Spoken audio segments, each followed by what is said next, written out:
الحمد لله الذي هدانا لهذا وما كنا لنهتدي لولا أن هدانا. அன்புள்ள சகோதரர்களே, அல்லாஹ் ரப்பல் ஆலமீன் தன்னுடைய திருமறையில் அடிக்கடி சொல்லக்கூடிய ஒரு வசனம் என்ன அப்படின்னு பார்க்குற நேரத்தில் அல்லாஹ் ரப்பல் ஆலமீன் சொல்றான், வஅகீமுஸ் ஸலாத்த வஆத்துஸ் ஸகாத். உங்களுடைய மிக முக்கியமான இரண்டு பண்புகளை சொல்லுகின்ற நேரத்தில் அவர்கள் தொழுகையை நிலைநாட்டுவார்கள், ஜகாத்தை கொடுத்து வருவார்கள் என்று அல்லாஹ் ரப்பல் ஆலமீன் சொல்கிறான். நம்மளுக்கெல்லாம் தெரிஞ்ச விஷயம்தான், இஸ்லாத்தினுடைய கடமைகளில் 5 கடமை மிக முக்கியமான கடமை. அது 5 மீது தான் இஸ்லாம் கட்டமைக்கப்பட்டுள்ளது. அதில் ஒன்றுதான் இந்த ஜகாத் எனக்கூடிய இந்த கடமை. யாரிடத்தில் ஒரு குறிப்பிட்ட அளவு பொருளாதாரம் இருக்கிறதோ அவர் அதற்கான அந்த வரியை, இறைவன் விதித்திருக்கக்கூடிய அந்த வரியை ஒவ்வொரு வருடமும் அவர்கள் செலுத்த வேண்டும் என்பதை இஸ்லாம் சொல்லி காட்டுகிறது. இதை எந்த மாதத்தில் வேண்டுமானாலும் நாம் கொடுக்கலாம் என்றாலும் அதிகமான மக்கள் அதை ரமதான்ல கொடுப்பதற்கு ஆசைப்படுவார்கள். அது தவறு கிடையாது. எந்த ஒரு மாதத்திலும் அந்த ஜகாத்துடைய பணத்தை அவர்கள் கொடுக்கலாம். ஆனால் ரமதானுடைய மாதத்தில் அவர்கள் அதிகமாக கொடுப்பதனால் அதனுடைய அளவு எந்த அளவிற்கு கொடுக்க வேண்டும் என்கின்ற ஒரு சுருக்கத்தை தெரிந்து கொள்ள வேண்டிய கட்டாயத்தில் நாம் இருக்கின்றோம். அன்புள்ள சகோதரர்களே, இஸ்லாம் ஒரு நிசாபை வரையறுக்கிறது. இந்த குறிப்பிட்ட அமௌண்ட்டை உங்கள்கிட்ட தாண்டி இருந்துச்சுன்னா நீங்க ஜகாத்து கொடுக்கணும். அதுக்கு கீழே வைத்துக் கொண்டிருப்பவர்கள் ஜகாத்து கொடுக்க தேவையில்லை.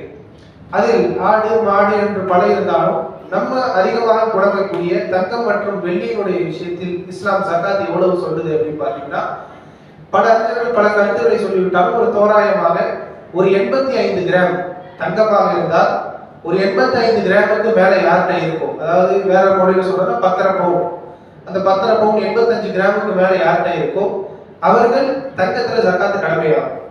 அதே போல வெள்ளியாக இருந்தால் 595 கிராம், 595 அல்லது ஒரு 600 கிராம், அந்த அளவிற்கு யாரிடத்தில் வெள்ளி இருக்கிறதோ அவர்களுக்கு ஜகாத்து கடமையாகும். இப்போ வெள்ளியில சீக்கிரமே கடமையாகும். வெள்ளியில ரொம்ப வேகமாகவே கடமையாகிவிடும். ஆனால் தங்கத்தை பொறுத்த வரைக்கும் பெரிய ஒரு அமௌண்ட், ஏன்னா நீங்க பொருளாதார ரீதியாக நீங்க கன்வெர்ட் பண்ணி பார்த்தீங்கன்னா தங்கம் என்பது அதிகமா டபுள் ட்ரிபிளா வரும். அந்த அளவுக்கு வரும்போது தான் தங்கத்துல கடமையாகும். அப்ப இந்த அளவை யாருக்கு தொடுகிறதோ, தங்கமாக இருந்தால் 85 கிராம், வெள்ளியாக இருந்தால் 595 கிராமுக்கு மேல, இதுல சில அறிஞர்கள் முன்ன பின்ன 1 கிராம் 2 கிராம் கூட்டி குறைச்சு சொன்னாலும் ஒரு தோராயமாக இந்த அளவு தான். அப்போ இந்த அளவில் ஒரு மனிதருக்கு ஜகாத்து கடமையாகிறது. இதைத்தான் அல்லாஹ் ரப்பல் ஆலமீன் ஜகாத் என்று தங்கம் மற்றும் வெள்ளியில் சொல்லி காட்டுகின்றான். அப்போ 85 கிராம் இருக்கிற நேரத்தில் இன்றைக்கு தங்கத்திலையும் பல வெரைட்டி இருக்கும், பல குவாலிட்டி இருக்கும். அதுல 24 கேரட் இருக்கும், 22 கேரட், 20 கேரட் இப்படி இருக்கும். அப்போ அதை பொறுத்து எப்பவுமே நம்ம கணக்கு வைக்கிறது 24 கேரட் தங்கத்துக்கு தான் ஜகாத் கடமையாகும். இப்போ 22 கேரட் தங்கம் ஒருத்தர் வச்சிருக்காரு அப்படின்னா அவருக்கு கொஞ்சம் கூட ஒரு 85 90 அது மாதிரி போகும். அதுக்கான புள்ளி கணக்குகள் இருக்கு. அப்போ ஒரு தோராயமாக நாம் தெரிந்து கொள்ள வேண்டியது, 24 கேரட் தங்கம் இந்த அளவிற்கு ஒரு மனிதனிடத்தில் இருந்தால் கட்டாயம் அவர் ஜகாத்தை கொடுக்க வேண்டும். அது ஒரு 8 சாராருக்கு கொடுக்க வேண்டும் என்று அல்லாஹ் ரப்பல் ஆலமீன் திருமறையில் சொல்லி காட்டுகின்றார். அப்போ ஒரு முஸ்லீம் என்பவன் கட்டாயம் இந்த கணக்கின் அடிப்படையில் வருடா வருடம், வாழ்க்கையில ஒரு முறை கிடையாது, வருடா வருடம் அவன் அந்த ஜகாத்தை கொடுத்து விட வேண்டும் என்பதை இஸ்லாம் சொல்லி காட்டுவதை பார்க்கின்றோம். இது சுருக்கமாக தங்கம் மற்றும் வெள்ளி இஸ்லாம் விதித்திருக்கக்கூடிய ஜகாத்துடைய வரையறை. இந்த நிசாபுக்கு கீழே வச்சிருப்பவருக்கு ஜகாத்து கடமை கிடையாது. ஒருத்தர் 10 பவுண்ட் இருக்கு, 9 பவுண்ட் இருக்கு அப்படின்னா அவருக்கு என்ன கிடையாது, ஜகாத்து கடமை கிடையாது. இது பொருளாதாரம், இது தங்கம் வெள்ளியில. அதே நேரத்தில் பொருளாதாரத்திலும் இஸ்லாம் ஜகாத்தை கடமையாக்குது. அதே போல பிசினஸ்லயும் என்ன கடமை, ஜகாத்து கடமை. அது என்ன பொருளாதாரத்துல கடமை என்று கேட்டால், ஒரு மனிதனுடைய சேவிங்ஸ் இருக்கு இல்லையா, தன்னுடைய சேவிங்ஸ் ஒரு மனிதன் வைத்திருக்கக்கூடிய தன்னுடைய இருப்பு பணம், அது அந்த ஜகாத்துடைய அந்த அளவை அடைந்து விட்டால், ஏற்கனவே சொன்ன அது தங்கத்தின் அடிப்படையிலும் கொடுக்கலாம் அல்லது வெள்ளியின் அடிப்படையிலும் கொடுக்கலாம். அது அவர்களுடைய சாய்ஸ். இப்ப தங்கத்தின் அடிப்படையில கொடுத்தா அதிகமான பொருளாதாரத்துல கடமையாகும், வெள்ளியின் அடிப்படையில கொடுத்தா குறைவான பொருளாதாரத்திலே கடமையாகும். எப்படியோ நம்ம கட்டாயம் தங்கத்தினுடைய அல்லது வெள்ளியினுடைய ஏதாவது ஒண்ணுல அந்த குறிப்பிட்ட அளவை அடைந்து விட்டால் பொருளாதாரத்திலும் கொடுப்பது கட்டாய கடமை. அதே போலதான் ஒரு மனிதன் வியாபாரம் செய்கிறார் என்று சொன்னால் அந்த வியாபாரத்திலும் ஜகாத்து கடமை.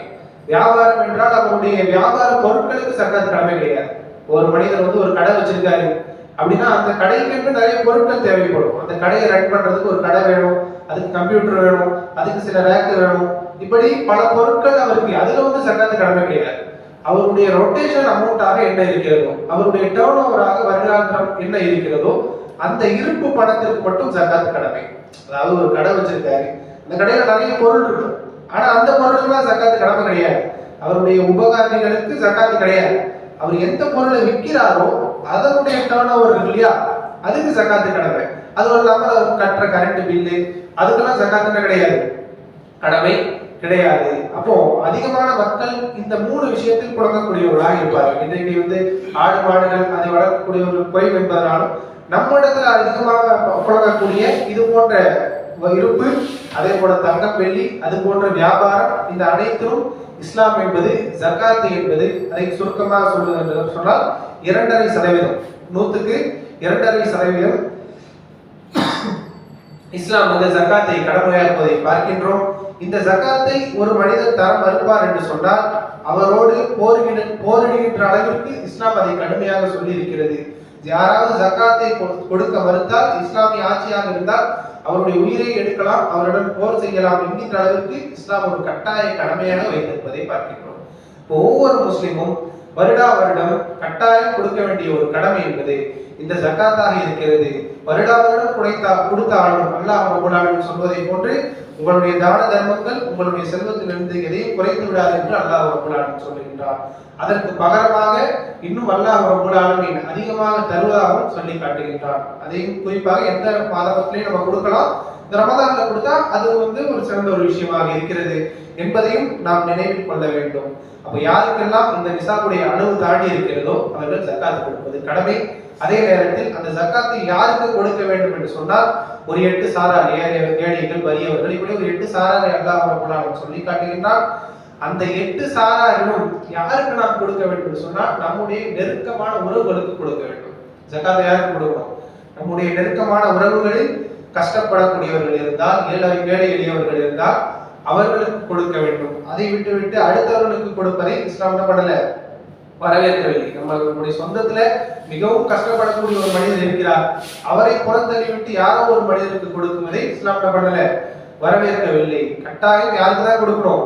நம்முடைய நெருக்கமான உறவினர்களாக யாராக இருக்கிறார்களோ, ஏழைகளாக இருந்தால், அந்த 8 சாராருக்குள் அவர்கள் இருந்தால் அவர்களுக்கு கொடுக்க வேண்டும் என்பதை இஸ்லாம் சொல்லுகிறது. அதே போல ஜக்காத்தை கொடுக்கின்ற நேரத்தில் பிரித்து கொடுக்காமல் மொத்தமாக ஒரே ஆளுக்கு கொடுப்பது சிறந்த ஒரு விஷயமாக இருக்கிறது. காரணம், இது வந்து இஸ்லாத்தினுடைய கடமை கிடையாது என்றாலும்